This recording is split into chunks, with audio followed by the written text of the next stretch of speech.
Amherst, Bates, Bowdoin, Colby, Connecticut College, Hamilton, Middlebury College, Trinity, Tufts, Wesleyan, Williams. We are NESCAC at home, on the road, and in the stands. Together we strive to create communities of respect, responsibility, and integrity. To reach this goal, NESCAC ZAC invites fans to join in our mission to Represent with pride. be a positive influence, and keep it clean.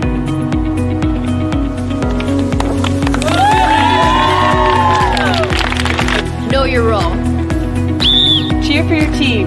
and have fun. We respect our opponents. We play united. We respect the game.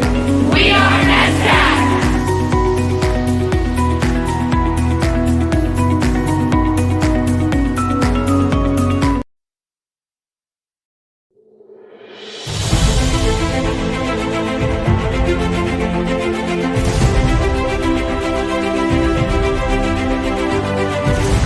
I chose a Division III school because it was really important to me that I got to continue my sport in college as well as have the best academic experience. What I want to get from my Division III experience is the ability to still have a competitive nature playing football, but also prepare me for the professional work field once I graduate from college.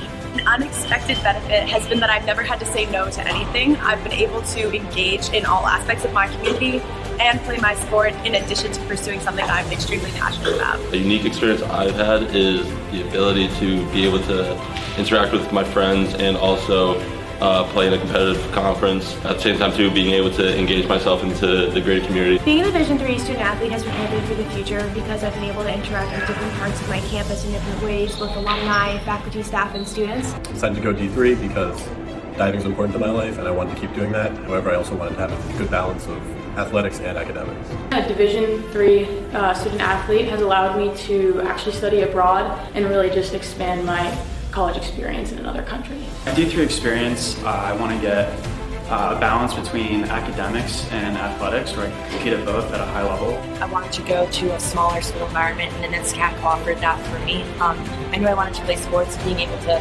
go to a school that was small but also being able to be academically and athletically challenging was perfect for me. Being a Division III student athlete has taught me great time management skills, which has prepared me really well to manage my course load and looking at the future to know what it takes to be successful.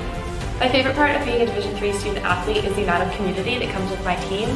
I know every single day when I go to practice or when I go and spend time with my team, I'm with them because I want to be there and they're with me because every single one of them wants to be there. Being a D3 student athlete prepares you for the future because you get the balance between athletics and academics, and it helps you really manage your time well. It was important for me to continue playing my sport because it's a part of my personality. It's who I am, and I couldn't imagine having 4 years of college without playing. And how much I've been able to engage with the community outside of Williams. Been able to work a lot with local girls and empower young women and encourage them to follow their dreams so they can play college sports as well.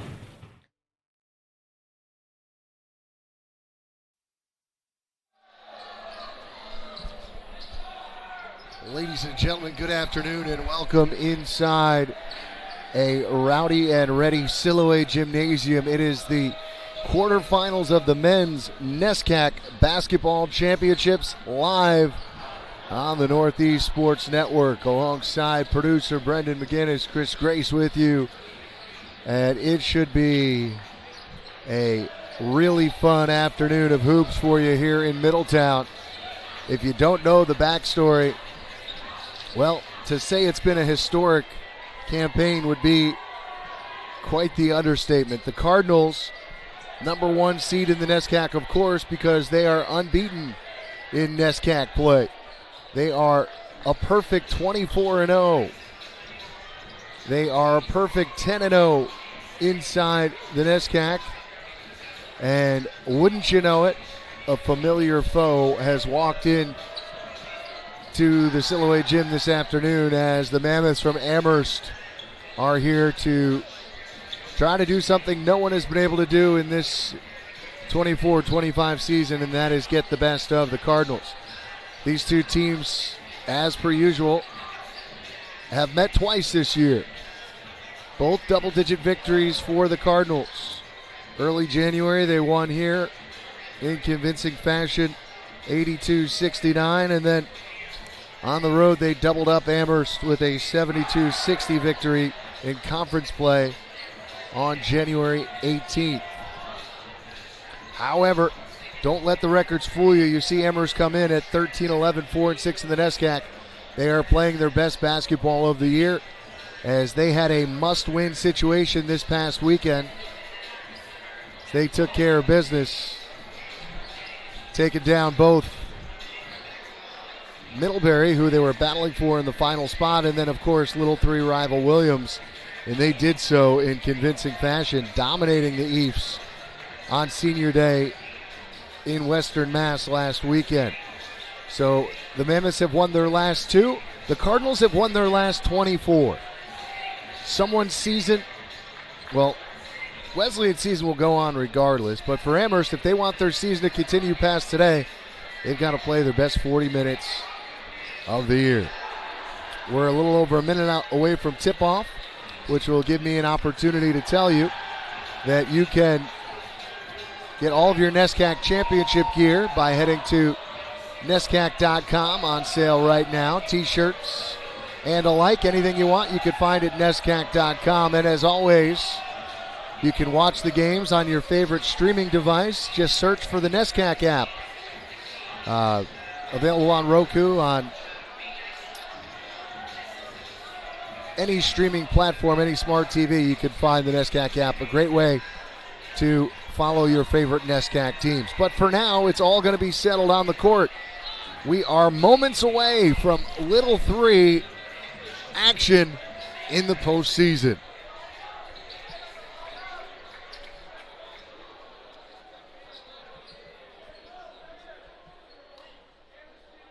Cardinals looking for their third NESCAC championship under Coach Riley and their second in the last 4 seasons. Of course, in 21-22, they also played host. They would like to see a similar fate here in 24-25. They look to keep this perfect run going.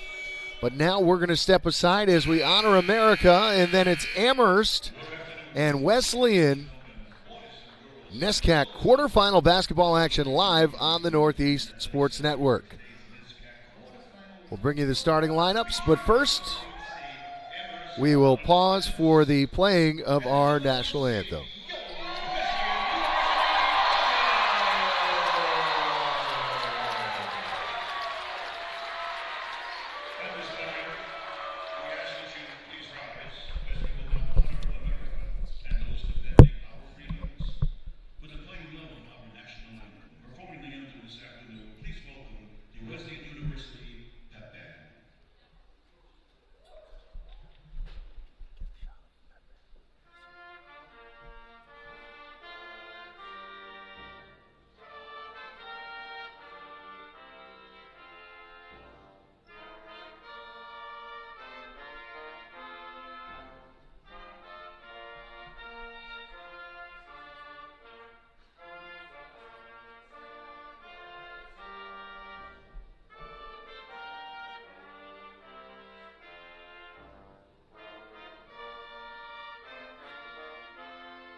The atmosphere is at a fever pitch.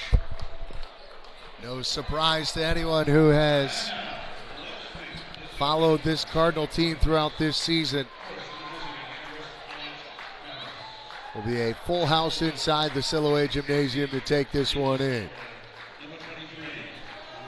Now time for the starting lineups. First for the 13 and 11 Amherst Mammoths. Riker Vance is a senior at 6'8" out of Naples, Florida. He'll be joined in the front court by 6'10" senior Will Shearer out of Darnestown, Maryland. Mark Gerard is a sophomore out of Lynn, Mass. Stands at 5'10". C.J. Mitchell is a 5'10" guard out of Windsor, Connecticut. Rounding out the starting lineup, 6'4" senior Bobby Summers out of Southborough, Mass. The Mammoths are coached by Marlon Sears in his 4th season in charge at Amherst. And if you can't tell by the noise, here are the starters for the Wesleyan Cardinals.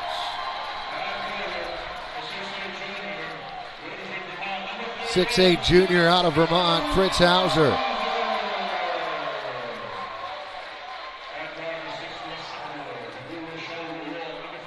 Sophomore out of New Rochelle, New York. At 6'4", Ben Little. Junior out of Houston, Texas at 6'4", Jackson Cormier. Then the 2 senior 1,000-point scorers will anchor the backcourt. Shane Regan out of Larchmont. And rounding out the starting lineup, out of Lexington, Mass. At 5'10", Nikki Johnson. Cardinals coached by Joe Riley in his 17th season in charge. They are a perfect 24-0, looking for their 3rd NESCAC championship.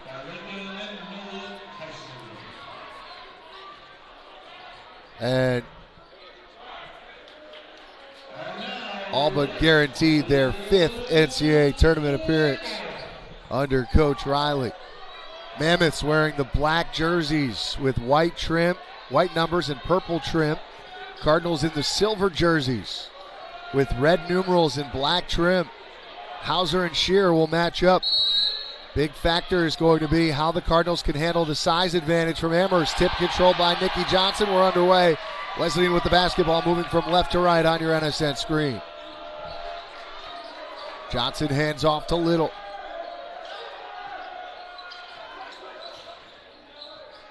Regan with a speed advantage here on Shearer. Gets to the cup and he's blocked. Denied by Shearer. Mitchell with the basketball. Very experienced Amherst team. Don't let the record fool you. I think one of the bigger surprises is how much of a struggle it's been for Amherst this year, but basketball, it's all about peaking at the right time. C.J. Mitchell pulls up for an 18-footer off the side, no good. Rebound for Hauser. On the push with Cormier. Cormier slips through 2, kick to the corner, Little for 3, pure! Ben Little loves the corner 3, gets the Cardinals on the board first. It's 3-0.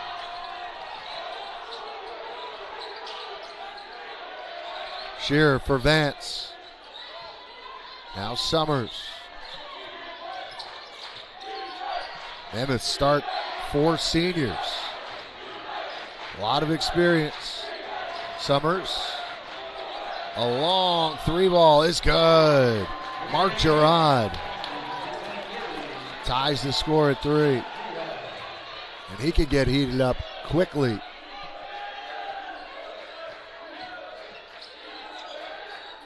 Mammoths in a man-to-man defense will switch on screens.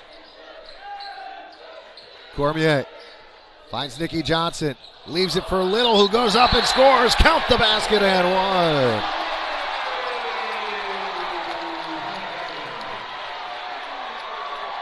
1. Ben Little with all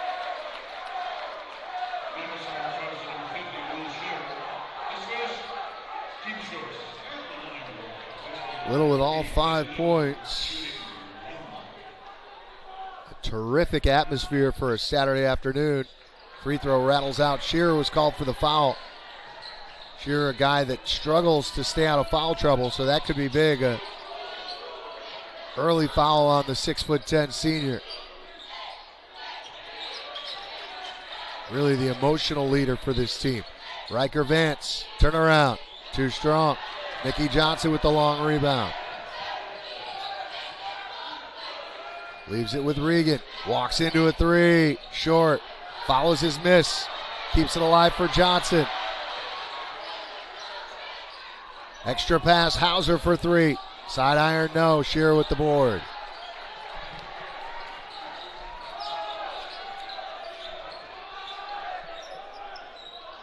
Summers tees one up from downtown. Short. Shearer with the offensive rebound. Wants to go back up. Works his way inside. A sweeping hook shot, no.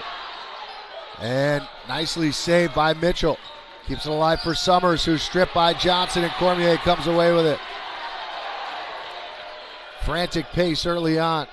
Cardinals lead by 2 with the basketball. Nikki Johnson crosses up, gets to the cup, lays it up and in. Nikki Johnson gives the Cardinals a 4-point lead. We'll keep an eye on the other games going on in the quarterfinals as this day goes on. Also got a special halftime interview for you. Deflected and taken away. Outlet pass, Cormier running the floor, slips to the cup, lays it up, no. Little had a chance at it, couldn't secure the offensive rebound. Missed opportunity there for the Cardinals. Gerard. An offensive foul, and that's going to be 2 on Shearer.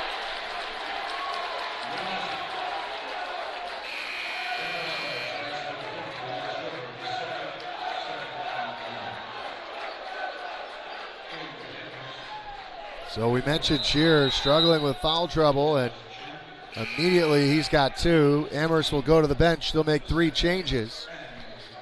Elias Chin, Drew Martin, and Chris Hammond all check in for the Mammoths. Gerard and Vance, the only 2 to stay on the floor.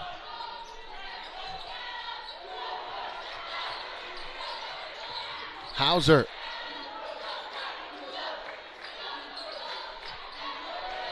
Cormier on the drive. His pass deflected and taken away. Hammond got a piece of it. Chin came away with it. Oscar Edelman prepares to check in for Wesleyan.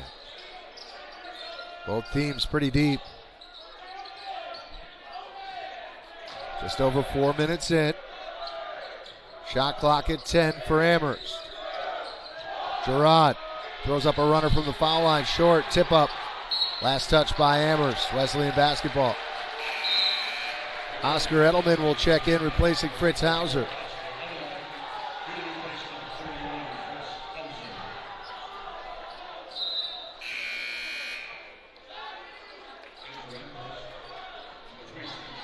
Great to see so many alums here in attendance, including a number of members from that 21-22 NESCAC championship team.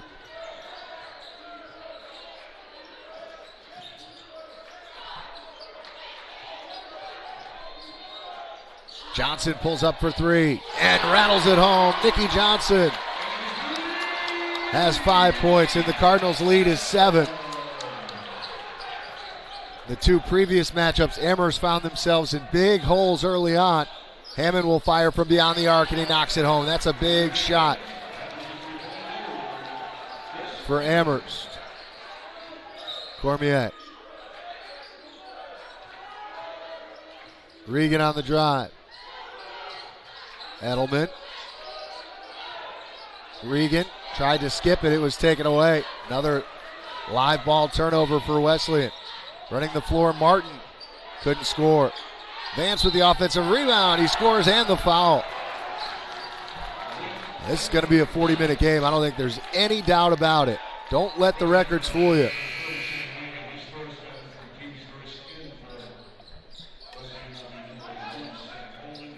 Regan was called for the foul. He'll be replaced by Pullman. Cameron will come in to replace Little.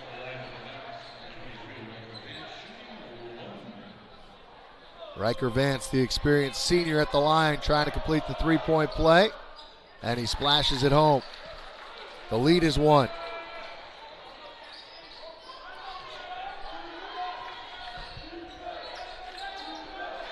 Johnson works his way inside, denied by Vance.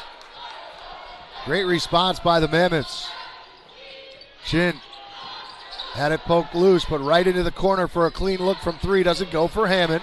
Sam Pullman, a weapon off the bench for the Mammoths. For the Cardinals in the game and grab the rebound.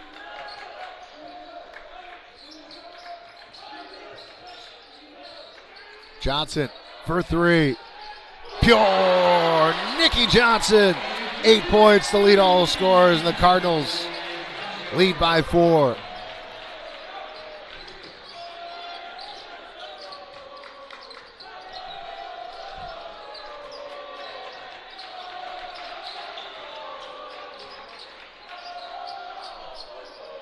CJ Mitchell feeds Martin.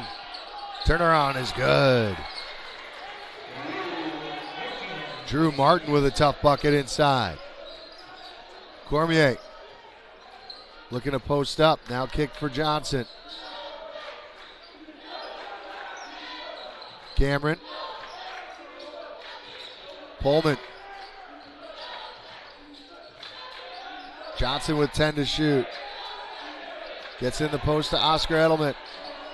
Works his way inside. Turnaround hook, no. Battle for the board, eventually controlled by Amherst through Hammond. Amherst has gotten a boost from this second unit. Can Tyre take the lead on this possession? No stoppages in this one. Pull up for three in the lead. Way off by Mitchell. Thought he was fouled.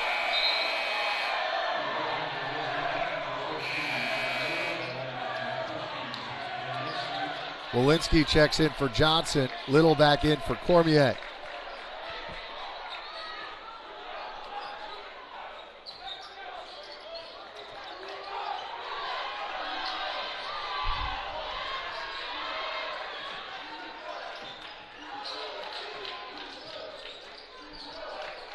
So both teams leading on their bench early. Walensky for Pullman. Calls out an Edelman screen. Little pick and slip. Extra pass, Little. Travel with the basketball. He wanted to shoot it, but he was well closed down by Martin. Regan checks in for Cameron.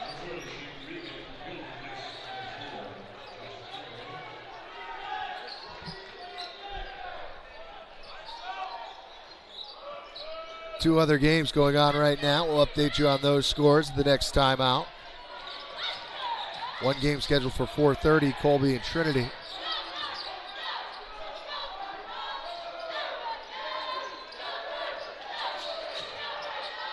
Kick to the corner, Martin for three. Side iron, no.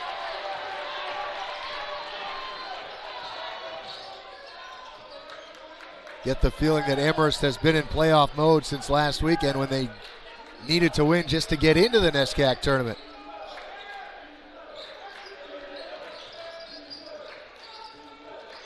Regan on the drive. Kick Walensky for three. It's good. Fourth made three of the first half for Wesleyan. They lead 16-11. Back the other way with Chin. Tough bucket. Elias Chin, freshman out of California, brings the Mammoths to within three.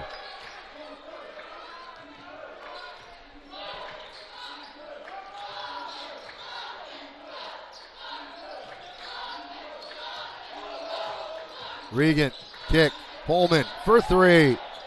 Too strong. Long rebound corralled by Noah Helmke.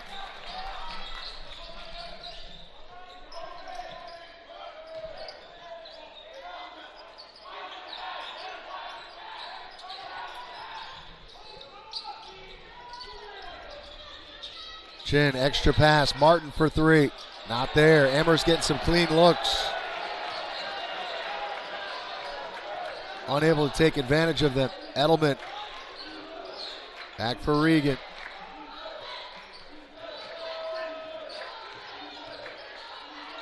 Tough shot for Regan, and he gets the roll. Shane Regan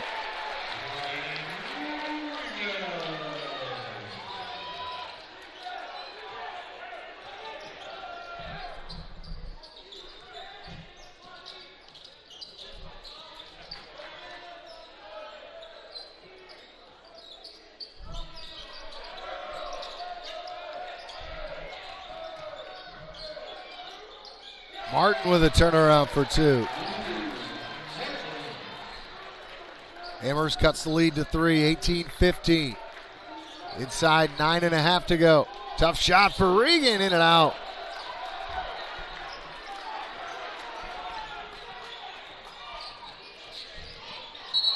Offensive foul as Pullman takes the charge.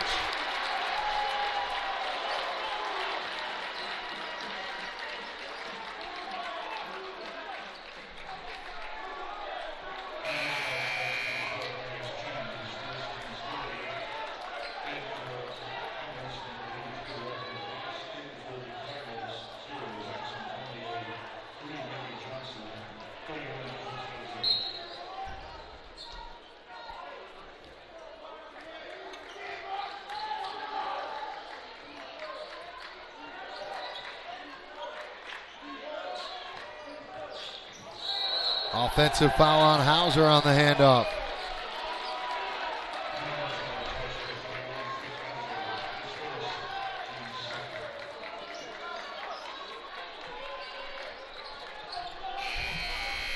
Not a seat to be found in the Siloé gym.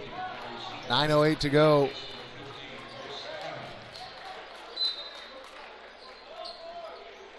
Cardinals lead by 3. Trying to keep this unbeaten run going.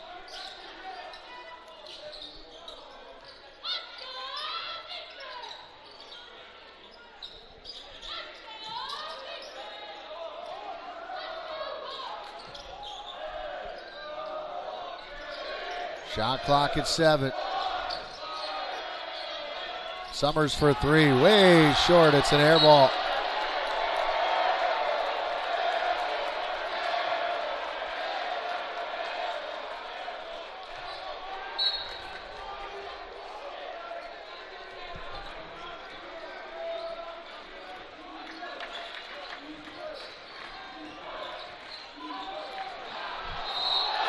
Count the basket and 1.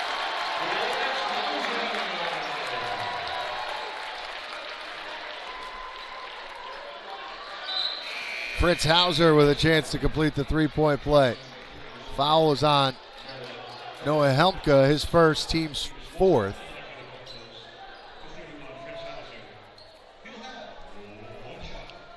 Cardinals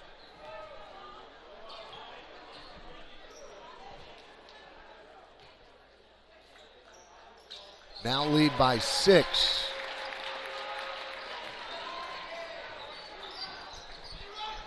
Got to think if Amherst is going to have a chance to win this one, they're going to have to connect at a higher percentage from 3. Gerard pulls up from the foul line. Doesn't get the roll.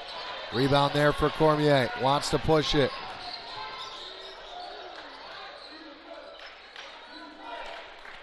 Leaves it for Nikki Johnson. Johnson crosses over, leaves it with Hauser.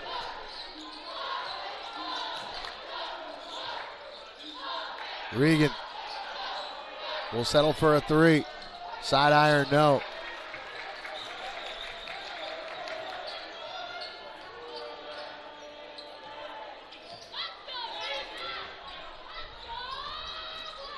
Nice cut tonight from behind. Cormier with the rejection. Feeds Johnson, who walks into a 3. Too strong. What a great block by Jackson Cormier, who does a little bit of everything for this team. Place would have erupted if that 3 went down. Oh, nice dish to get it inside to Vance, who scores for 2. Lead cut to 4. Hauser skips to the corner. Walensky. Reset with Cormier. Now Nikki Johnson calls out the offense. Regan banks one home. Oops, look what I found. Cardinals lead by 7.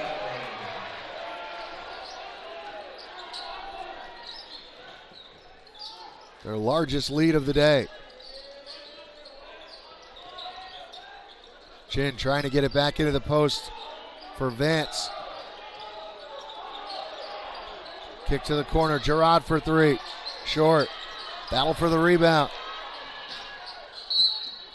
Cardinal basketball. No timeouts in this first half, which is a rarity, so it's flying by. Just 6:19 to go.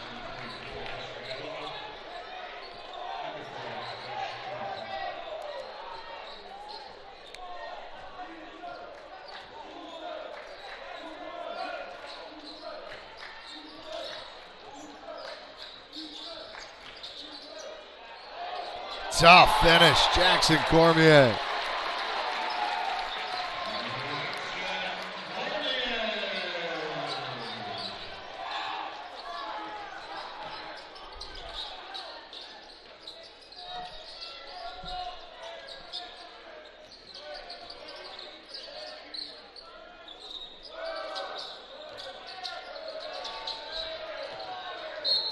Strip but fouled. Let's see if that's Regan. That's going to be two.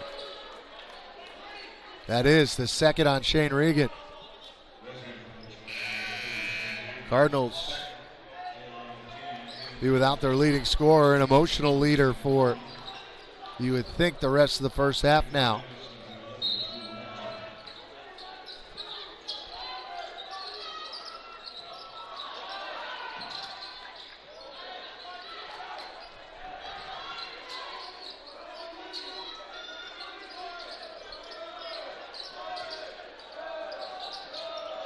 Mitchell.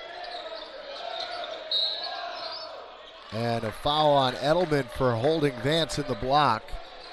So that's going to be the first on Edelman and the fourth team foul on the Cardinals. At halftime, Wesleyan will be honoring a number of former Cardinals, in particular those who hold all-time season records here at Wesleyan. I'm very much looking forward to. At halftime, we're going to have an interview with Pete Alberding, who holds the Wesleyan record for points in a season at 529 and 88-89. Record that still stands. Edelman for three, no. So looking forward to talking to Pete.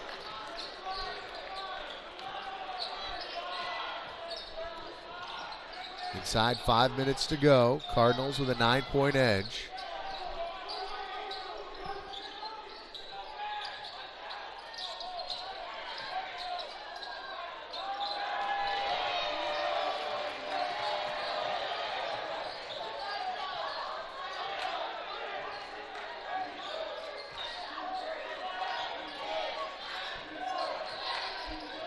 Tried to get it to Pullman on the cut, and a reach-in foul will be spotted against the Mammoths. 15th foul. And that's going to be the second on Chin. So he'll head to the bench. Marlon Sears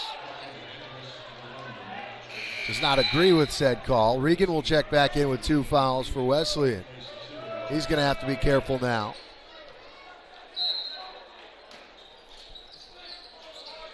They get it into Shane, and he finishes right away for 2. Cardinals with their largest lead. It's 28-17. See if we get a timeout here. Now they're going to let him play. Of course, no TV timeouts. Vance, turnaround hook shot, no. Danger zone for Amherst. Wesley with the ball, an 11-point lead. Johnson, Pullman.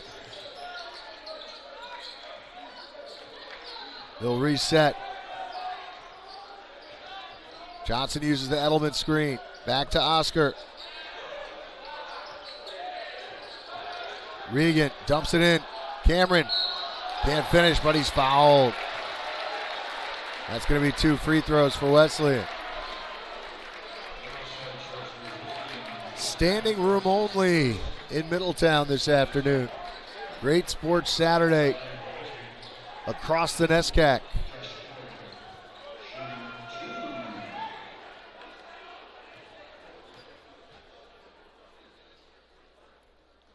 Cameron misses the first. Shearer will check back in, replacing Martin.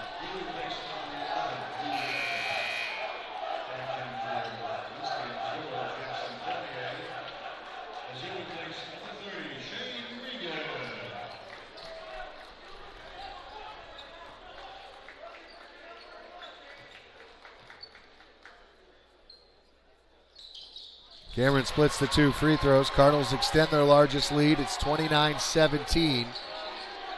3.5 minutes to play in the first.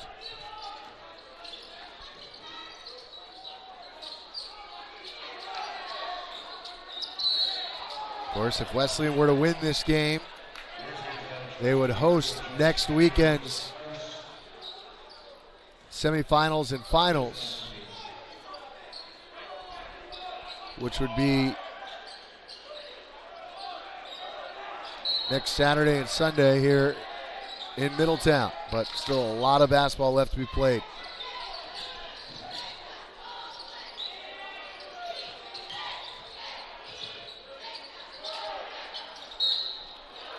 And a strong post move by Hammond will get him to the line for 2.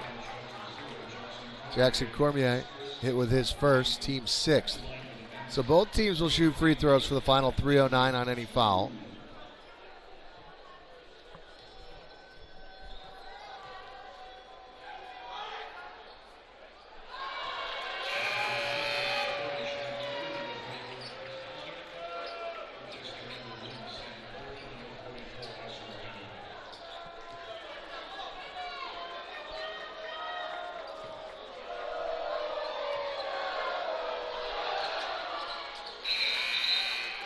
Hammond knocks it down. Cardinals lead is 11. Nicky Johnson's like, I need someone to inbound the basketball. Now he's just going to take it in.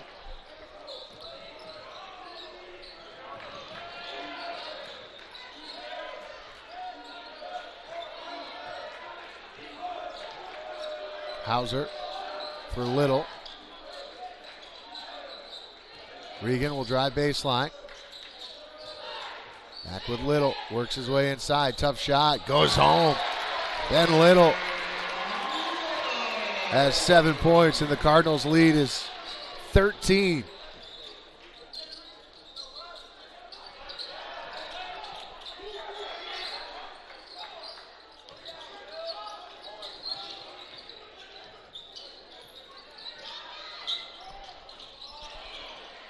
Shearer with the offensive rebound, works his way back up, no.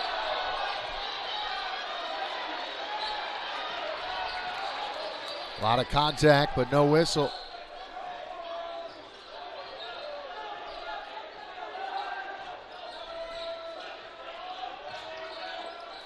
Cormier from downtown, side iron.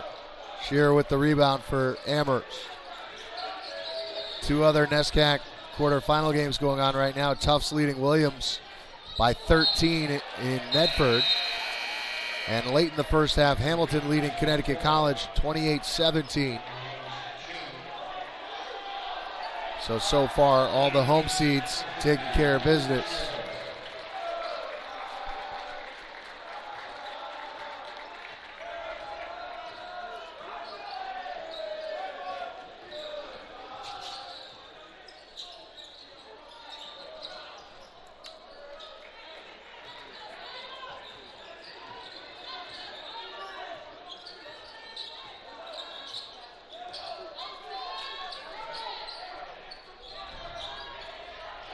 Deflected, taken away. Nicky Johnson comes away with it. Spins off 1. Cormier left his feet, nowhere to go with the basketball. And Cormier slow to get up behind the play. Gerard for 3, it's good. And we're going to get a timeout as Cormier struggling just to get back on his feet.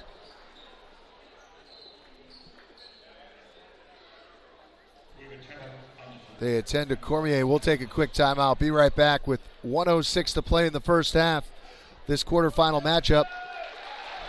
Wesleyan up by 10. Actually, we'll keep it right here as Cormier's back on his feet.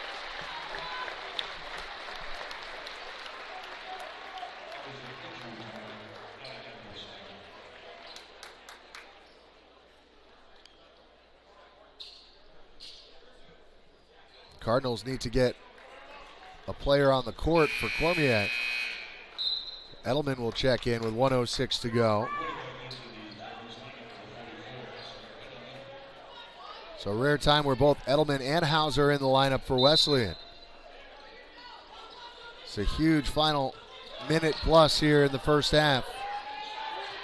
Currently stands at 10-point edge for Wesleyan. Regan for Edelman for three. Counted and one! Oscar Edelman, the chance at a 4-point play. Vance came out to try to close down Edelman, but the 6'8" freshman from Westport, Connecticut had enough length to get it over the top of the contest from Vance and also draw the foul.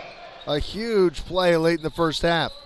Gets the roll on the free throw. It's a 14-point lead, the largest of the day for Wesleyan. 35-21. Kick to the corner for three. It's good. Big shot from Chris Hammond. 10-second differential between the game and shot clock. Neither team has called a timeout until now. 30-second timeout for Wesleyan. We're going to take a real quick timeout. We'll be right back with the final 30 seconds. Cardinals lead by 11 in this NESCAC quarterfinal.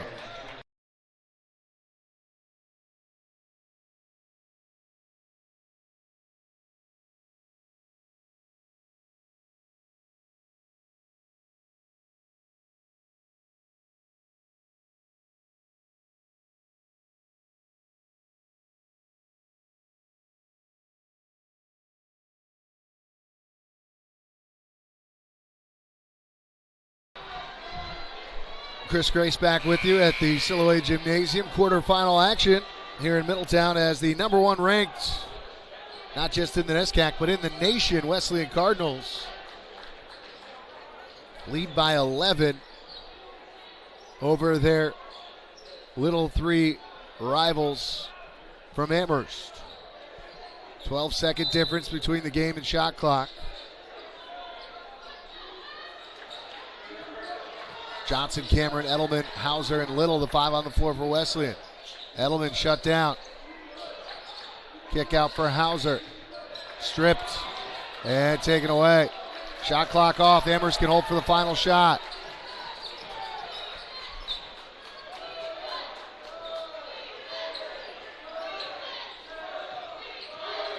Chin with four. Gives it up to Vance. Gets it back. Got to get it up. Good if it goes. And he knocks it home off the glass to beat the buzzer. So Amherst with a little momentum as they will head to the break trailing by 9. It's 35-26. Wesleyan is in front. We'll take a quick break.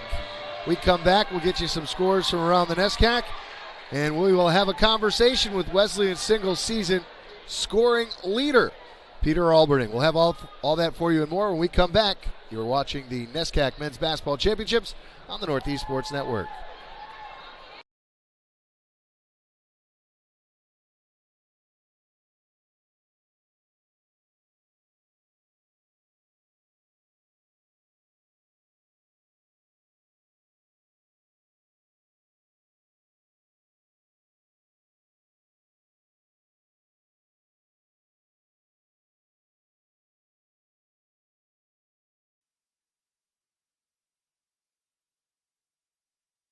In the NESCAC, it's on us to stand up against sexual assault. It's on us. It's on us to recognize that sexual assault is unacceptable. To hold friends accountable for their actions. It's on us. To shift the way we think and talk about sexual assault. To step up and be part of the solution. It's on us. It's on us. It's on us to recognize that non-consensual sex is sexual assault. To intervene in situations where consent has not or cannot be given. It's on us. It's on us to identify situations in which sexual assault may occur. To say something when we see something. We can't say it isn't our business. It's on us. To create a culture in which sexual assault is unacceptable. And where survivors are supported. To be someone a classmate, a teammate, a friend can lean on for support. regardless of race, gender identity, sexual orientation, or ability. because no one should stand alone. It's on us To realize we have the power to make a difference. 11 schools One conference. working with each other. Join us. Join us. Be part of the solution. In the NESCAC, it's on all of us to put a stop to sexual assault. It's on us.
Currently, the Cardinals are honoring their all-time greats that are in attendance today.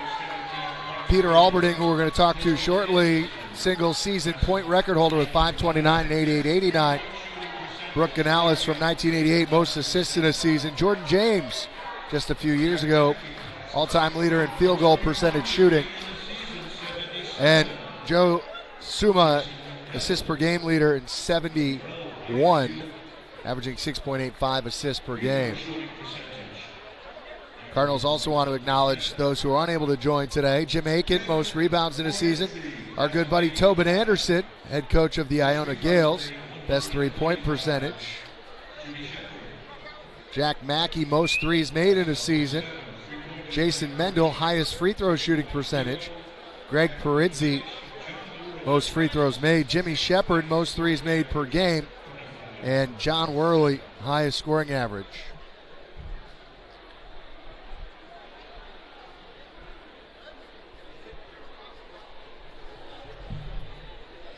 We're going to take a quick break. We get back in just a second. I will be joined by the Cardinals single-season scoring record holder, Pete Alberding. We'll have that for you when we come back in just a moment.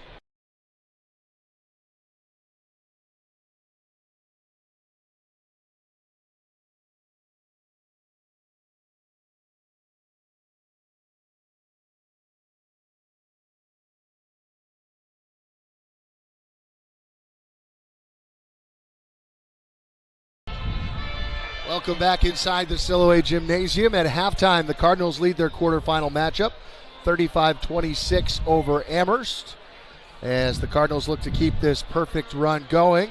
It's our pleasure, though, to welcome in a Wesleyan great, Pete Alberding. Pete, first and foremost, pretty cool to see all the alums in attendance today. Not just some of your fellow Cardinals, from your time, but also a lot of the guys from the 21-22 team are here, and really everyone is just so excited about what's going on with this basketball team. Well, I'll tell you, you go undefeated for the season and get the number one seed in the tourney. You're going to get a lot of people showing up, but there's a tremendous culture at Wesleyan basketball, and some of my best friends going back for decades. And my son played here and graduated in 20, and all his pals are back. So, what an exciting atmosphere to see the gym packed. I mean, it really is. It's just a completely different experience when the students are here and the gym is packed. Because what you typically see, it's so tough for these guys. They only get this year. They played one conference weekend where there were students. Yeah. Because of the way the semester goes. So it's a great reward for a team that's had such a great season to get days like today, and hopefully a few more if they're lucky. Pete, I know that a lot is talked about when it comes to records, and obviously you had a very successful time here. But the thing that stands out to me when I look at this number, 529 points, it's really in an era, the early infancy of the three-point shot. And I know, having talked to some of your contemporaries, some of which who are here today, there wasn't always a green light from beyond the arc in the previous administration, if we should so say. Coach Kenny was not a big fan of the three-point shot, so kind of talk us through what it was like playing for a venerable old coach like Coach Kenny, and how you were able to put such a prolific offensive season together. Well, it's funny. Herb was, God rest his soul, we lost Herb a couple of years ago. He was an old school coach. I wouldn't say, Bobby Knight exactly, but they were cut from similar cloth. And he was a hard-nosed guy, and you had to learn how to deal with that sort of psychologically. And credit to him, the three-point shot came into existence in my sophomore year at Wesleyan. And helped my career because I was a big guy who could shoot it and didn't spend a lot of time in the paint, so that helped my cause. Our junior year, Brock and Ellis, who just got honored for the most assists in a season, that team, my junior year, holds the record for most points per average. Like Herb, wow. he let us run and shoot it, and he changed. I mean, you don't coach for as long as Herb coached and not learn how to evolve, and the shot clock came into existence, obviously, the three-point line. Three-point line was a little closer in my era, so that helped. Yeah, I remember talking with Chris Stepak a few weeks ago, and he was saying that basically when it first came in, it was a nope, no one is allowed to shoot the three, and then he kind of sort of adapted along the way. If I may say, take a little bit of credit, my sophomore year, Stipo and I were battling out for time, and I wasn't getting that much, and so I kind of would play a little annoyed at practice and would launch a lot of threes on the green team kind of thing, and at least showed Herb that it was possible to make this shot. And that three is worth more than two. That's what I hear. Yeah, it seems that's where the game has gone. And certainly when you watch any basketball now, in particular at the highest level. How proud are you to see what Coach Riley has done with this program and how consistent they've been? And won the NESCAC in 21-22. You see the banners, a lot of NCAA tournament appearances. This team obviously has taken it to a different level. It's got to be pretty proud as not just a Wesleyan alum, but a guy who has so many family connections. Both you mentioned your son Jack, and then obviously nieces that have come here, and very proud Cardinals. So it's got to make you feel pretty happy to be associated with. Coach Riley and I played against each other way back in the olden days when he was at Trinity. He was a hell of a point guard. Yeah. And, players need to work on their game and evolve, and coaches need to work on their game and evolve, and I say that in a positive way. Joe has done a remarkable job. This team epitomizes team play. I don't know. A couple games ago I was watching, and you mentioned something like there were 17 baskets in the first half, 14 of which had assists. Right. I mean, they move the ball so well. Really. I love their offensive scheme, and they play defense. I mean, defense wins. And it's impressive to watch, and you got 20 guys on a team to maintain the culture when you got that many players. Obviously, there's a lot of guys not getting minutes. Right. To have that level of cohesion is all about leadership. So kudos to Joe and what he's done, and boy, they have an opportunity to do something really special. Really special, and you talk about that, the 20 guys, and it's true. On senior day, typically, there's the token seniors that maybe get to start and they play a minute. There were 3 seniors that started on senior day that have seen very little time, and they scored the first 13 points of the game. If that doesn't tell you about the camaraderie and the depth of this team, you think about a lot of these guys were here last year. They didn't make the tournament, right? So really, an impressive performance. Well, and you're going to play sort of 8 guys, maybe 9 guys, and the difference between 9 and 10 is so slim, and that's playing sports though. That's the life of a college player. Absolutely. You get an opportunity. Sometimes you don't. If you do, you take the most. If not, you just have to be there. And I think that speaks again to the culture that he's built here, that a lot of these guys who are seniors that have been here for 4 years, that have seen their playing time diminish or maybe never really get any playing time, are still so committed and so bought in. Well, and they'll be coming back in 20 years, and like we right. are, a little more than 20 years. One thing I would like to say is there's a couple guys who are not here today who I, at a minimum, would like to mention, who sadly passed away in the last year and a half, and that's Robert James, who's a year ahead of me, 1,000-point scorer, has got his name on the wall. Sadly passed away, and Bill Queen, who's a local Connecticut guy who passed away about a year and a half ago. And those guys were both very special to me and close to me, and they'd be here today. And I just want to make sure they get mentioned. Well, I know that you have a lot of support here today, and you're going through your own challenges and your own battle, but it's got to feel pretty good to know that you have this gigantic community behind you. No, it's my health challenge is one of the things that made me realize and appreciate more than I ever have is the importance of friends and community and family. And here we go. I've got siblings here, some of my best friends in the world, and we got a great atmosphere, and 20 more minutes of basketball to be hosted next week. Amherst played a pretty good half, I thought. No, it's going to be a 40-minute game. Yeah. I think so, too. They didn't make a lot of shots, but they're a team that's playing for their season today, so I think it's tough to beat a team 3 times, and it's fine margins, but the Cardinals have figured out ways to get it done throughout the year. They've got 20 more minutes to try to have another great weekend here next weekend. I'll tell you what amazes me is there was no tightness. You're undefeated. I mean, the pressure builds every week. There were no timeouts. Right? It was the fastest half I've seen. And I don't know. I wasn't counting, but I don't remember many turnovers. It's just a quality basketball game. Both teams playing really hard, and it should be a really good second half. Good thing you got going for you is, Coach Riley has built such balanced teams and such balanced culture. I don't think anyone's going to touch that scoring record for a while. So you're in pretty good hands there. There are 90 gunners out here. There's any game, there's 8 or 9 guys that could be the leading scorer. Yeah, that's true. It was. I mean, I'm proud of the record, and I look forward to whoever breaks it.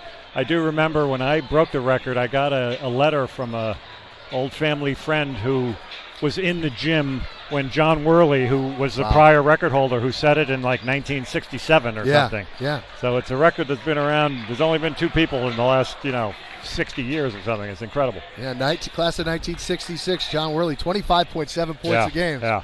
Pretty good. We're just needed a couple more games. Just need some threes is all he needed. Yeah, that too. He didn't have. Look, Pete, it's been great to catch up with you. We got to get ready for the second half. Thank you so much. Best of luck to you and your family, and best of luck, obviously, to the Cardinals. Thanks very much. Great. Thank you so much. Look forward to more wins here. All right. Alrighty. We'll be back with the second half right after this. Thanks for Pete for joining us. Cardinals lead by 9 at halftime. Back with the final 20 minutes right after this.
Welcome back to the Silhouette Gymnasium. Start of the second half. Cardinals lead by 9. Amherst with the basketball. Gerard for 3. Side iron, no. Great block out by Hauser.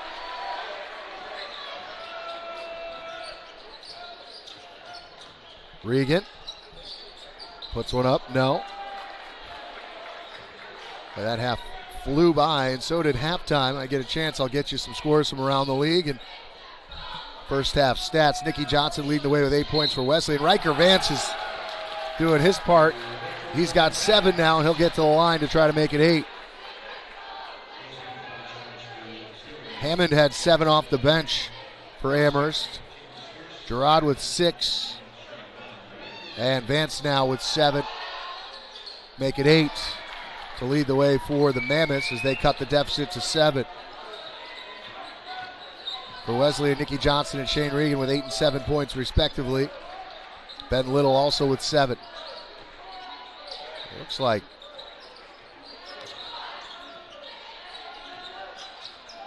Amherst trying to match up here a little bit. No, it's a man look.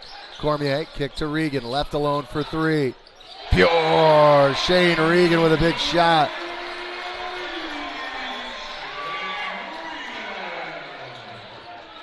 Cardinals lead back to 9.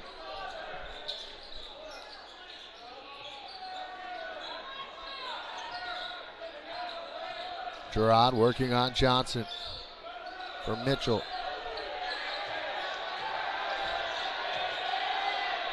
Shearer, nowhere to go, switches to the left and a tough basket inside for Shearer. Amherst 12 for 32 from the floor, 4 for 14 from 3.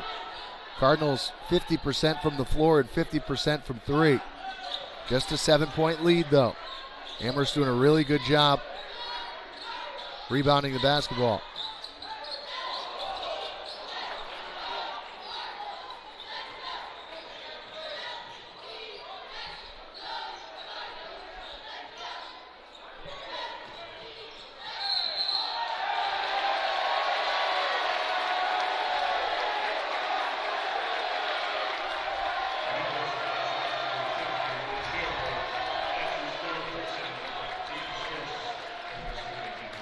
Third foul on Shearer, so keep an eye on that. Again, struggling. Stay out of foul trouble.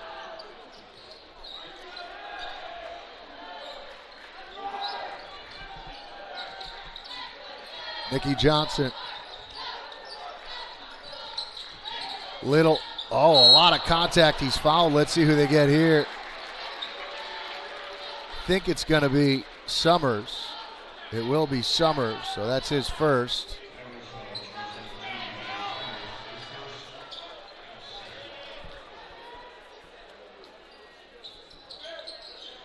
A lot of seniors for Amherst trying to prolong their careers.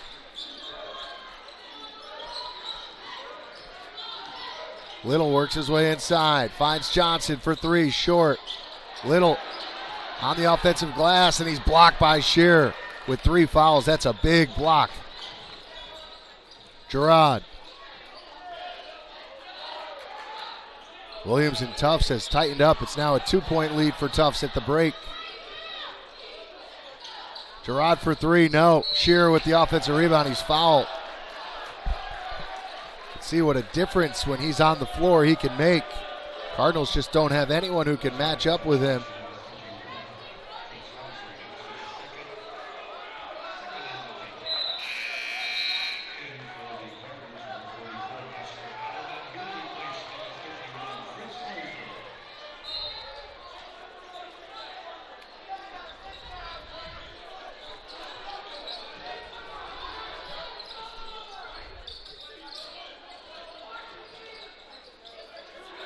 Kick to the corner for 3. It's good. Summers cuts the lead to 4. Amherst refusing to go quietly, to the surprise of no one.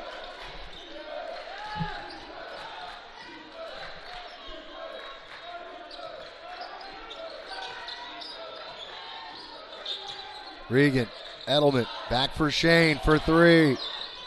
Too strong. Great block out on the rebound, and a foul is going to be called. I guess an over the back? No, foul is going to be called on Mitchell on the clear out. I say I didn't see that. Hamilton leading Connecticut College 41-29. That game 4 minutes into the second half.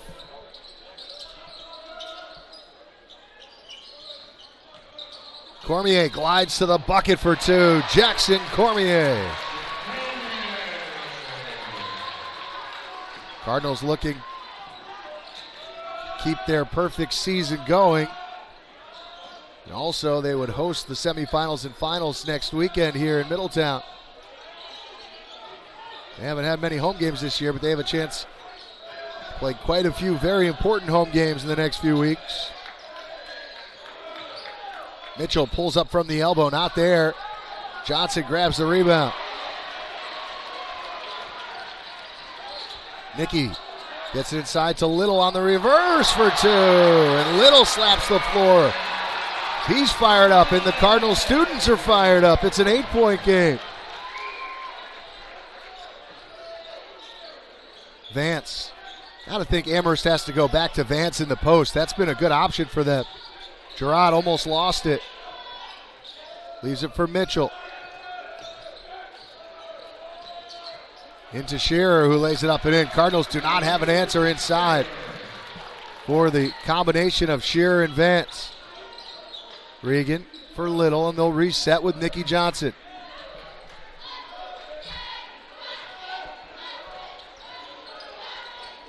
Edelman. Cormier. Gets to the bucket, a lot of contact, no whistle. Shearer with the board, leaves it for Gerard. Amherst trails by 6. They get it into Vance, working on Edelman. Summers for 3. It's good. Splashes home another. Just like that, it's a 3-point game. First 2 times these 2 teams played, they were blowouts, but not so much today.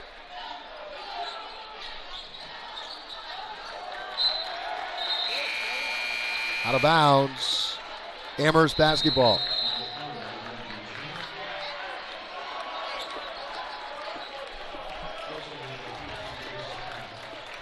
Timeout on the floor with 14:21 to go. We'll take a timeout. It's the NESCAC quarterfinals on the Northeast Sports Network. Wesleyan leads, but only by 3.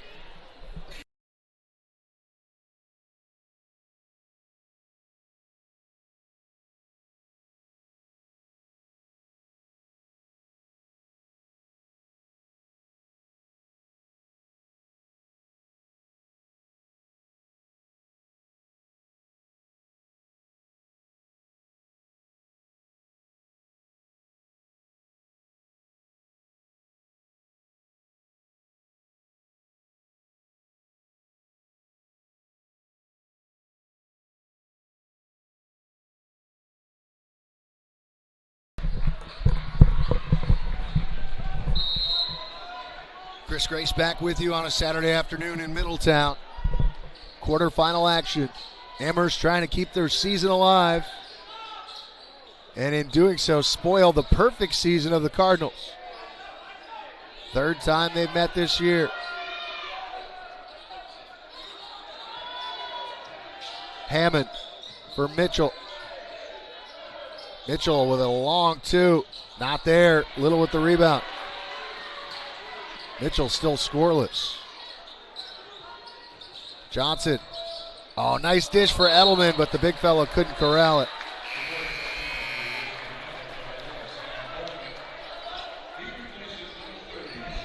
Pullman and Cameron will check in.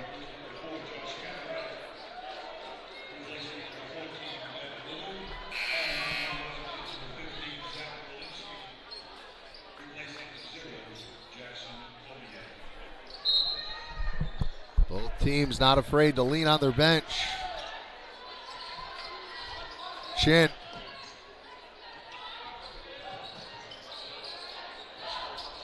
Really talented first-year guard. Back into the game for Amherst. Vance working on Edelman. Gets all the way inside and scores.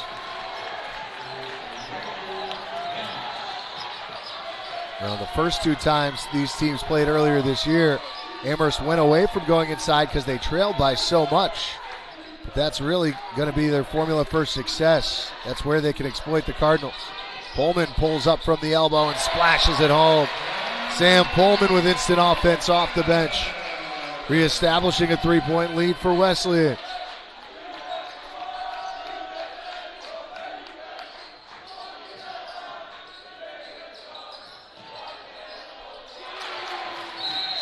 And Mitchell gets into the score sheet. And a quick timeout taken by Amherst, just a 30-second timeout. 12:45 to go.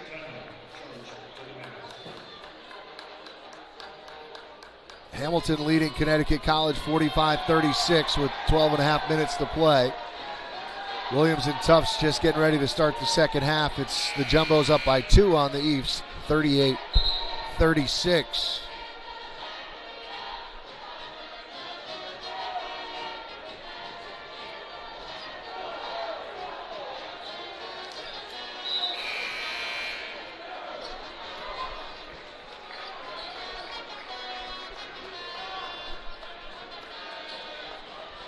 So Amherst trailed by 9 at halftime, have cut that deficit to 1, and have done so with a high level of offensive efficiency here in half number 2.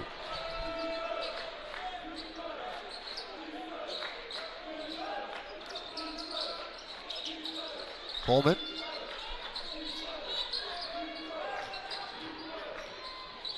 Scoop shot doesn't go, and the battle for the rebound, last touch by Wesleyan. Now Amherst can take the lead on this possession.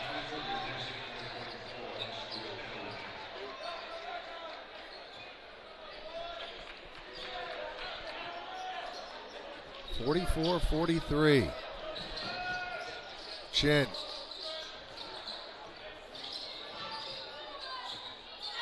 Mitchell with a runner, and he scores, and the Mammoths have taken their first lead since 3-0.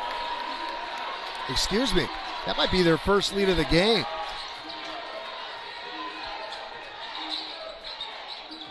Pullman hangs, can't connect. That is their first lead of the game. They lead by 1 and a timeout taken with 11:48 to go. We'll take a timeout. The Cardinals in a little trouble here. Don't go anywhere, we'll be right back.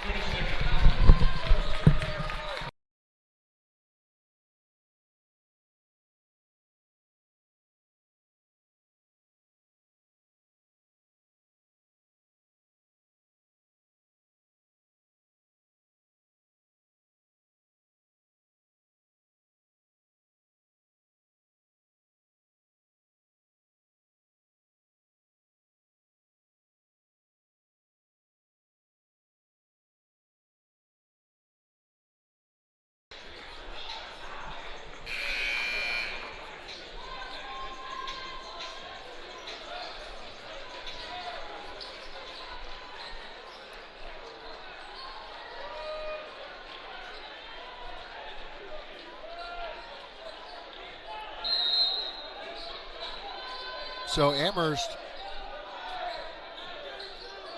with their first possession with a lead today. Cardinals are going to go into a 2-3 zone.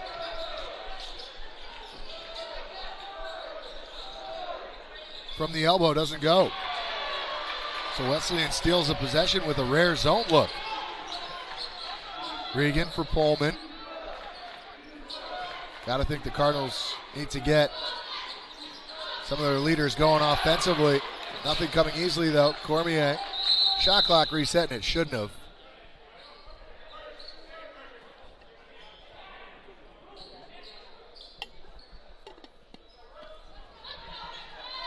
They got that fixed. You got to think Nikki Johnson and Shane Regan are going to have to get going here for Wesleyan. 11:14 to go. Cardinals have found ways to win games in many different ways. You're not worried if you're a Cardinal fan, but you have to at least acknowledge that you are very much in a battle here as Nikki Johnson took a shot to the face.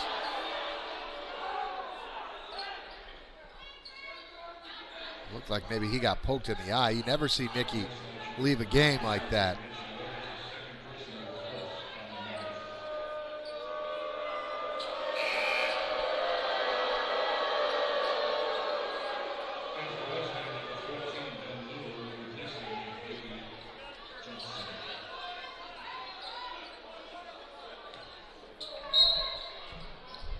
Does look like Nikki maybe got poked in the eye. Regan for 3 in the lead. Not there. And a reach in on Pullman.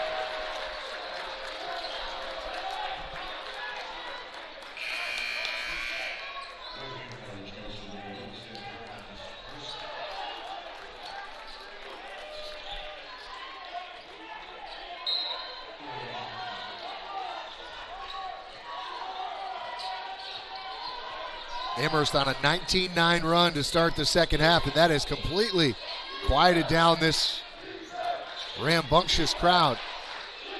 Shearer for Mitchell. Mitchell stripped off his leg. Wesleyan basketball.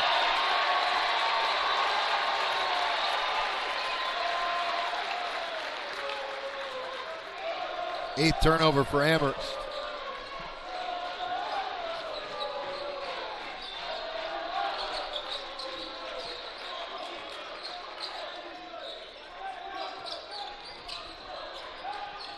Regan for Cameron. Pullman. Tough pass. Gets it to Hauser somehow. Shane works his way inside where he's so tough, and he finishes with the left hand. Great footwork and awareness by Shane Regan. The Cardinals take a 1-point lead. Just over 10 minutes to play.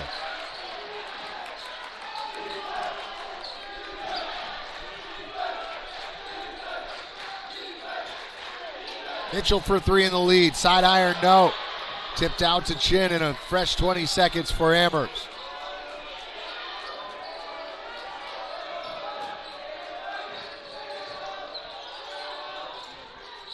Vance, offensive foul. Lowered his shoulder. That could have gone either way.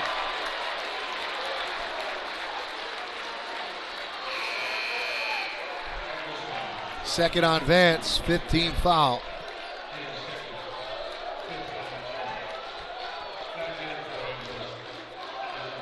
That might be a tough break for Amherst. Could have definitely gone either way.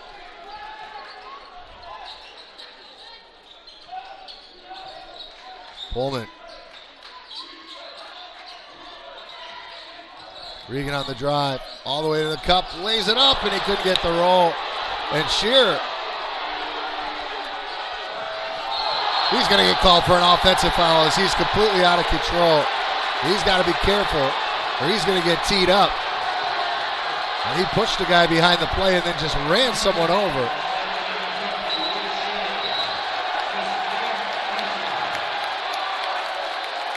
And the crowd going nuts.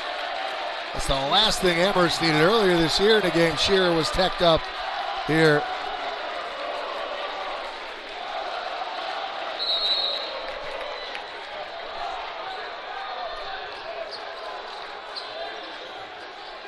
Cardinals with the basketball, 1-point lead. That's the 4th foul on Shearer, who will stay in the game.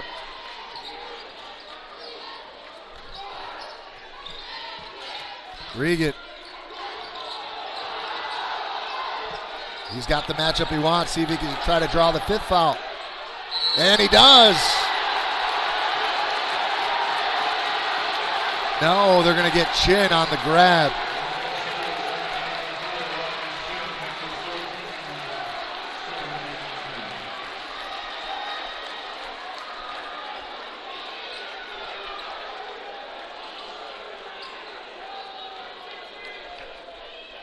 I've been in this gym for some pretty good atmospheres. This is right up there for a 2 p.m. start.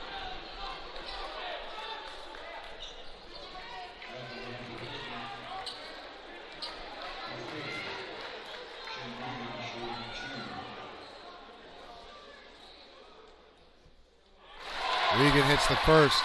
That's the 3rd personal on Chin, by the way, and the 7th team foul. So the Cardinals in the bonus with 8:55 to go. And for now, Coach Sear is going to stay with Shearer with the 4 fouls. And you get the feeling it's a matter of time before he picks up the 5th. His blood is running hot right now.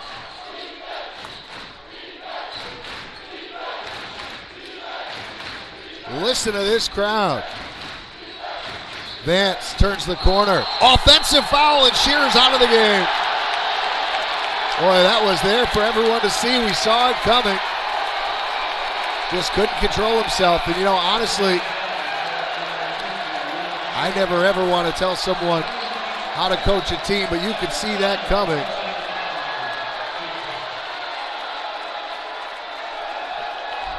A mile away. And that took away an easy bucket for Amherst.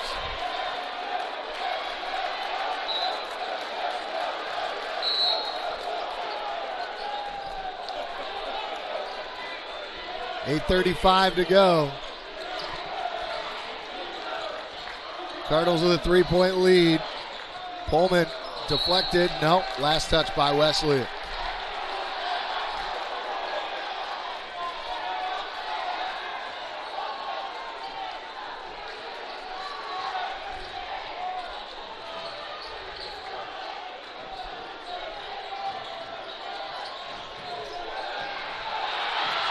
Loose ball, and it's taken back by Wesleyan. And a great play defensively to get back by Hammond. He laid out, put his body on the line. And now a head check on Cameron as they're going to tighten up the whistle here.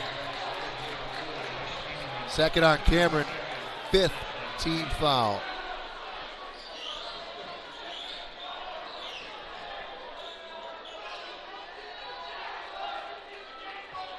This is not your typical 1 versus 8 matchup.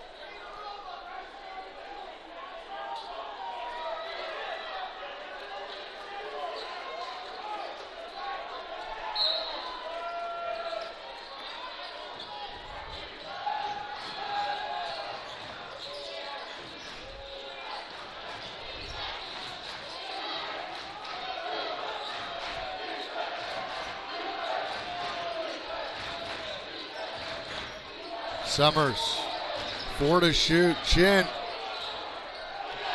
An air ball, that'll be Wesleyan basketball, had to get it up. So after Amherst stormed all the way back and took the lead, the Cardinals have responded like they have every single time this season. Resilient as it gets.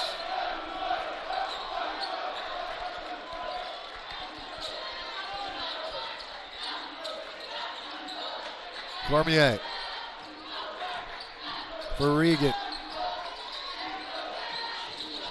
Shane kick to the corner, Pullman. Regan will drive with 5, gets to the cup, he lays it up and in. Shane Regan, just like that, has 16 points as the Cardinal leading scorer.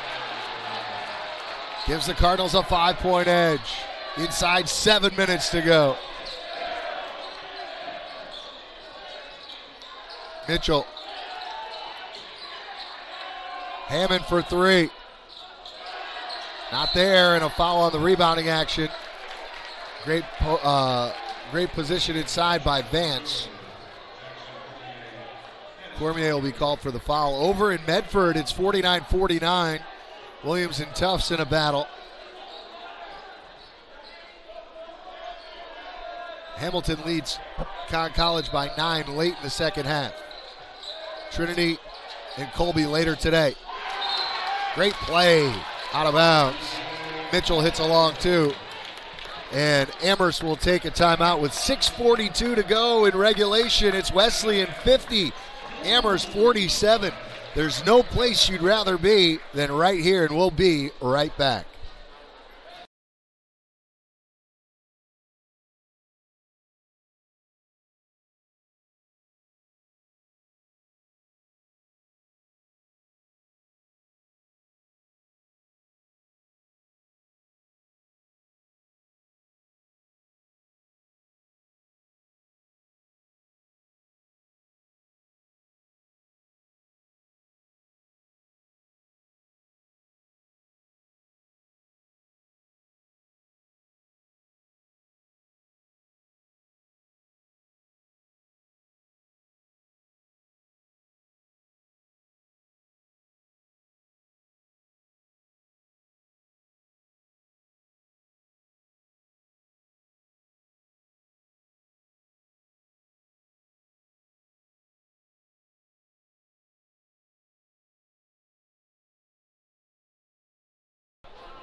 Welcome back to a jam-packed Siloé Gymnasium inside the Freeman Center on the campus of Wesleyan University. Chris Grace back with you.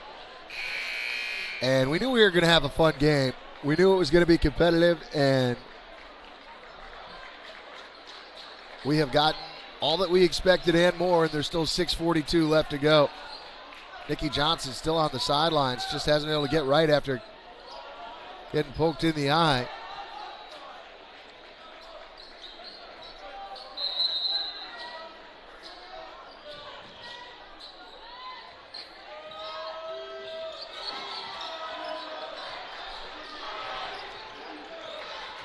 Pullman handling the point guard responsibilities.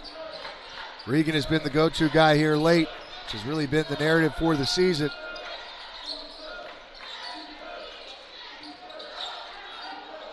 He'll try a three. Rattles out. One shot possession for Wesleyan. Amherst can tie with a three.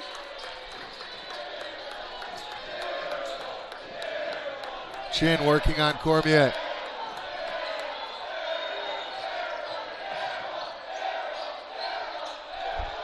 You get a post touch for Vance. Stripped and taken away. Regan got a piece of it. Great double down in the post there by Wesleyan. Regan and Hauser exchanging passes.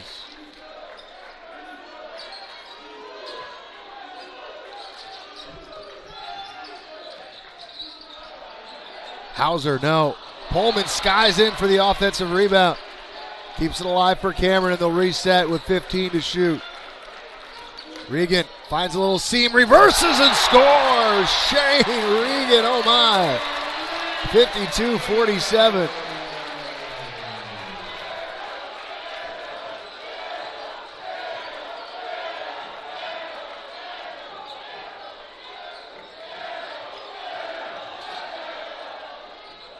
Three ball is pure.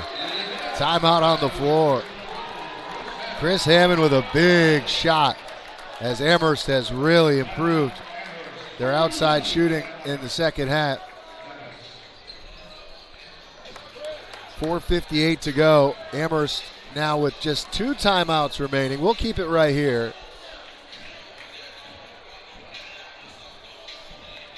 Such a different psychology for both teams and for very different reasons. Wesleyan knows that they're going to make the NCAA tournament. It'd be shocking if they don't end up hosting the NCAA tournament, being the #1 team in the country and the only unbeaten team. However, Cardinals never want to lose to Amherst, let alone in this situation when they haven't lost a game all year long. Amherst, a proud program with great tradition, but it has been a rough year for the Mammoths, who needed to sweep their final weekends of the season just to get the 8th seed. And with all the seniors on this Amherst team, there's only one way for their season to continue, and that is to find a way the next 4:58 to get, quite frankly, the biggest win for any team this season.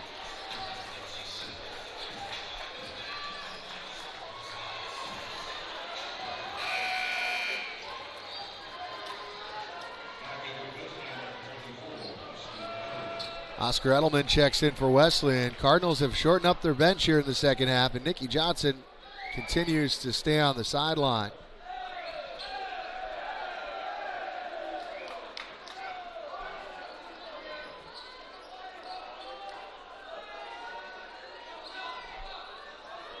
Looks like Amherst thinking about applying some full court pressure. Maybe a question of how many timeouts they have left.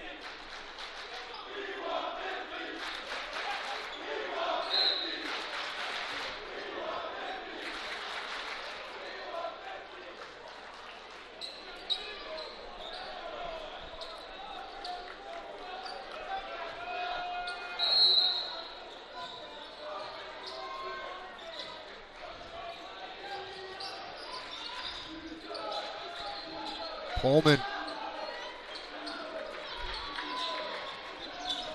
What a luxury to have a guy like Sam Pullman who can come in and play instead of Nikki Johnson and still bring a ton of experience. Pullman works his way inside. Tried to draw a foul, didn't get the whistle. It's taken away by Cameron, though.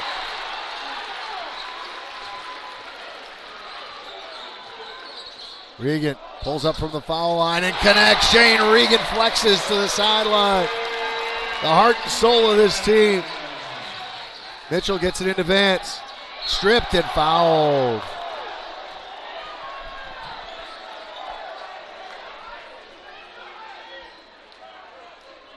I think that's going to be a shooting foul. Pullman called for his second, team 6, so both teams will be in the bonus for the final 4:14 of this one. Riker Vance at the line shooting 2. Huge free throws. Rattles home the first.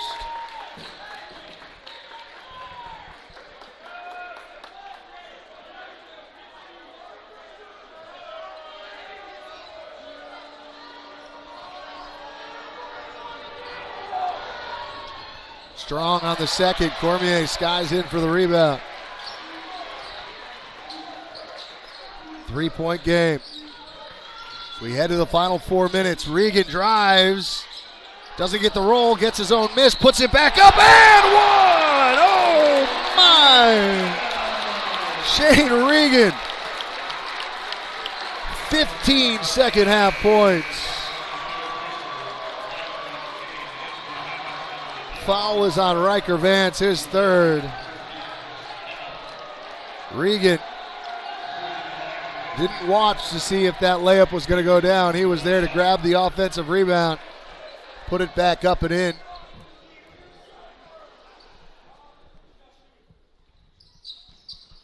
And he knocks it home.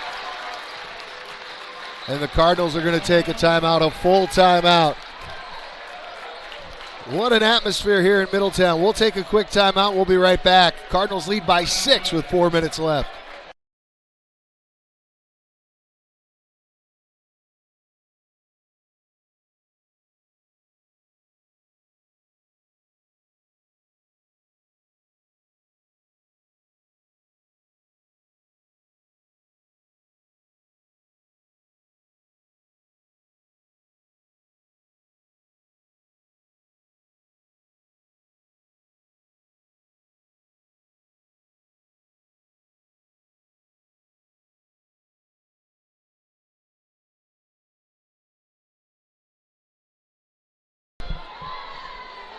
Cardinals with a 6-point lead with 4 minutes to play.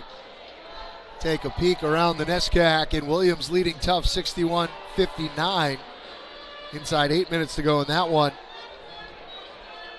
The way the NESCAC handles seeding for these tournaments, the highest seed will play the lowest remaining seed. So if Williams were to beat Tufts, Wesleyan holds on against Amherst, we could very well see our second Little 3 tournament matchup in a row, but a lot needs to happen between now and then. Hamilton leading Connecticut College by 7 inside 2 minutes to play. That game is in Clinton. Continentals having a fine season at 19-5, looking to advance to next weekend semifinal play.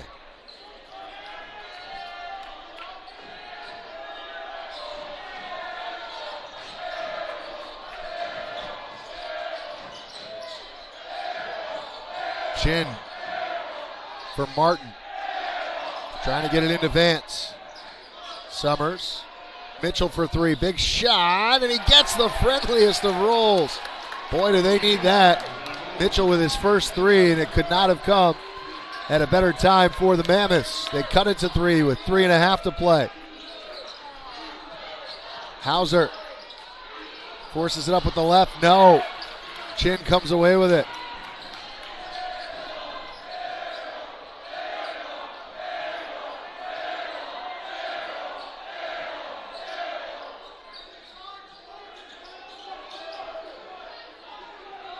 Everything going through Riker Vance. Mitchell tried to dump it into Vance. Turnaround, tough shot, and he gets it to go. That was a tough bucket, and it's a 1-point game. Regan.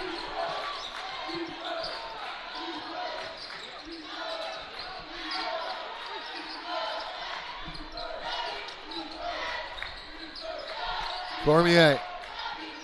Pullman for three. In and out. Battle for the rebound. And Amherst comes away with it. The Mammoths can take the lead on this possession with 2:25 to go.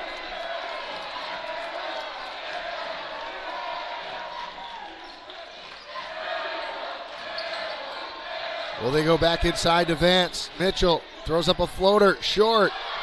Cameron with the rebound. Huge opportunity for Amherst. Wesleyan's going to take a timeout with 2:02 to go. Timeout on the floor. Boy, I hope you've enjoyed this broadcast. We certainly have.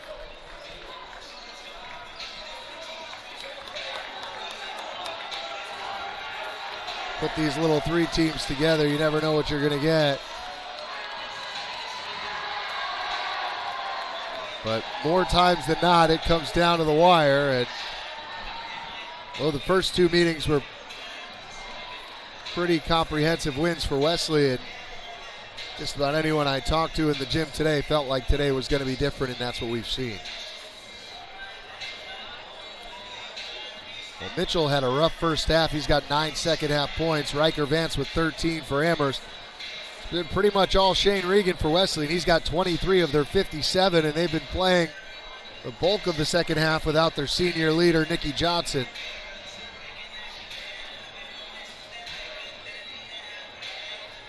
And it looks as though Nikki's going to be out the remainder of the game as well.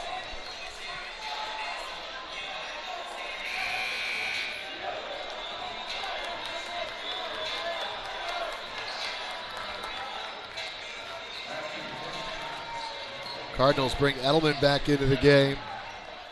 Cormier, Hauser, Edelman, Regan, and Pullman, the five on the floor for Wesleyan.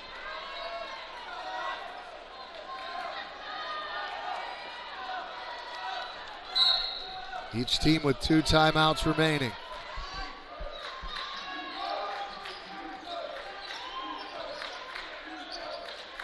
Edelman for Regan. Little two-man game. Regan working on Martin. Works his way inside. A lot of contact. No whistle. Offensive rebound. Pullman. Count the basket and one. Oh my. The diminutive guards for the Cardinals all over the glass. Another offensive rebound that results in a chance for a three-point play.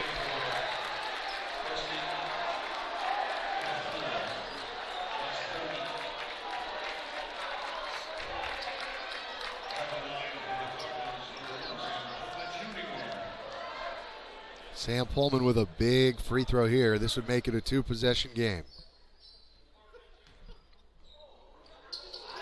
And he gets the roll. 60-56, Cardinals by 4. We head into the final 100 seconds of this quarterfinal matchup.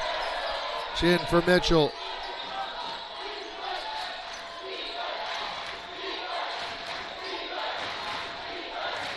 Mitchell takes the handoff from Vance. Drives, he's fouled, and he'll get to the line for 2.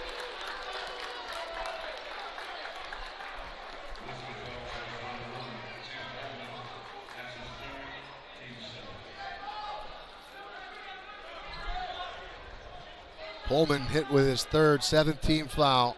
Mitchell at the line to shoot 2 free throws.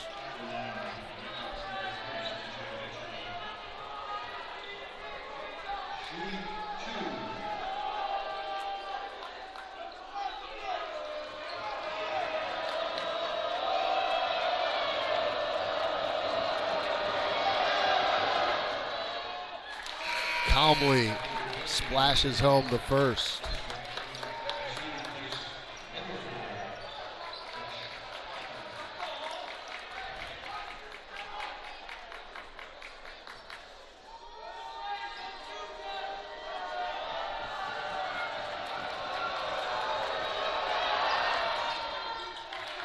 Perfect at the stripe. Cardinals lead by 2. Mitchell's got to be careful guarding that tightly. So foul would result in 2 free throws. Cardinals get in the hands of Regan, who wants to clear out and orchestrate. Cormier. Pullman.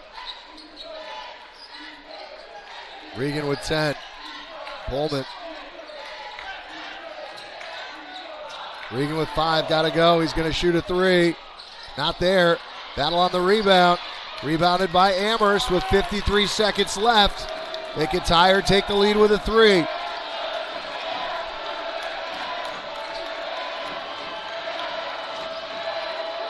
Martin for Summers. Shot clock at 14. Summers goes to Chin, who calls out a screen from Vance with 8 on the drive. The freshman got to go somewhere. They go inside to Vance. Working on Edelman, and he doesn't get the roll. Rebound loose. Bodies on the deck. Jump ball, possession arrow favors Wesleyan. Oh my. Everything but the bottom of the net there for Vance as it rolled around and out. And the Cardinals are in the double bonus. Boy, that possession arrow. When there was that little, as there's a timeout on the floor, when there was that tussle on the deck, you kind of can always get the feeling when a jump ball is coming, and I took a quick peek up at the scoreboard and saw that arrow. There hasn't been a tie-up this entire game. So Amherst started the second half with possession, and now what a time for the first jump ball as it benefits the Cardinals.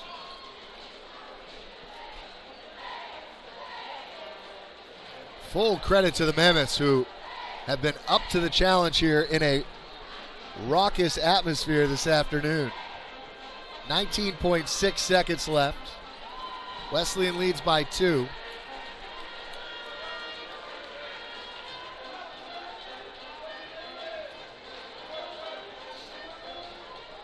Cardinals have led for 36 minutes and 35 seconds of this game.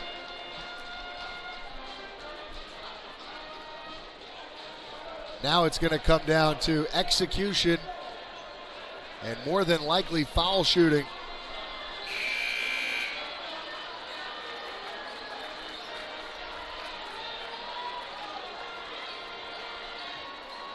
See if the Cardinals go with their kind of football style inbounds play where they'll line 3 guys out of bounds under the basket, and they will. Pullman and Regan are the 2 guys they probably want to get the ball. Now Cormier cannot run the baseline.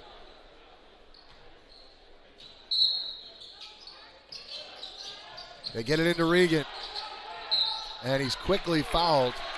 Just a couple seconds go off the clock, so Shane Regan will take the long walk. Always a little bit more comfortable when you know you're in the double bonus, but still these are pressure-packed free throws for the senior out of Larchmont.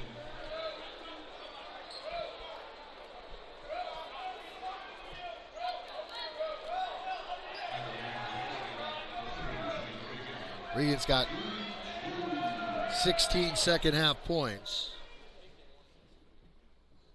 Make it 17. He's got 24 for the game, which is a game high.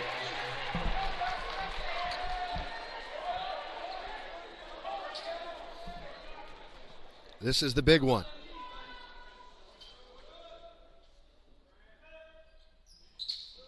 He calmly splashes it home. 4-point lead, 17.5 to go. Amherst's going to have to go quickly. Chin accelerates down the floor, throws up a runner. No. Regan with the rebound, and he's fouled, and the Cardinals have one step into the semifinals. Game is not over yet. But boy, when they needed him, like all year long, Shane Regan has stepped up. And today, having to do it without his running mate, Nicky Johnson has been out for the majority of the second half.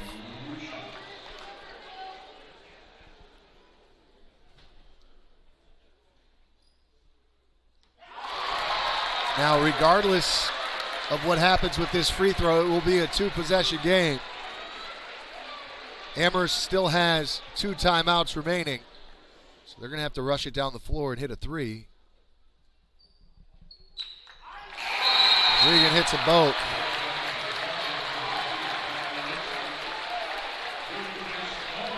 .7 seconds left. Chin almost lost it. Kick to the corner for Summers. Has to put it up. Not there. And Cormier is fouled on the rebounding action, and the Cardinals are going to escape with another victory. It's the perfect season will go on. And they will be right back here next weekend, Saturday and Sunday, hosting the NESCAC semifinals.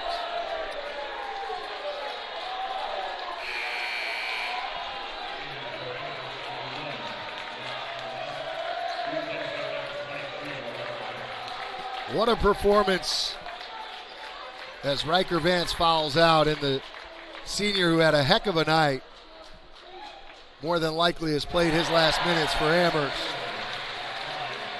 as Cormier knocks home the free throw. Amherst trailed by 9 at halftime and actually took the lead here in the second half for a short period of time.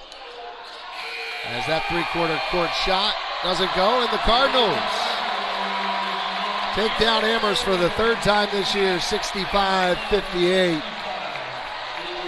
And they will advance to next weekend's semifinals, which will be hosted right here at the Siloé Gym. Who will they be playing? Well, that won't be known until later tonight.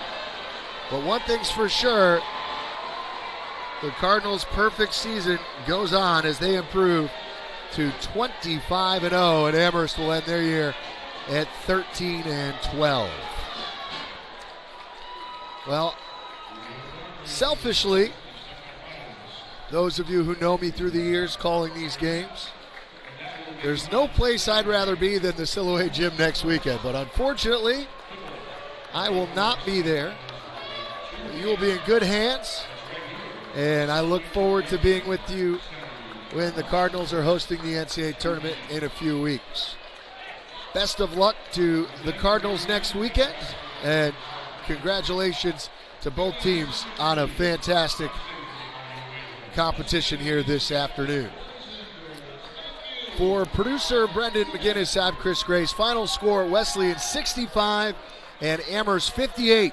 The Cards stay perfect. Till next time, enjoy the rest of your weekend. So long, everybody.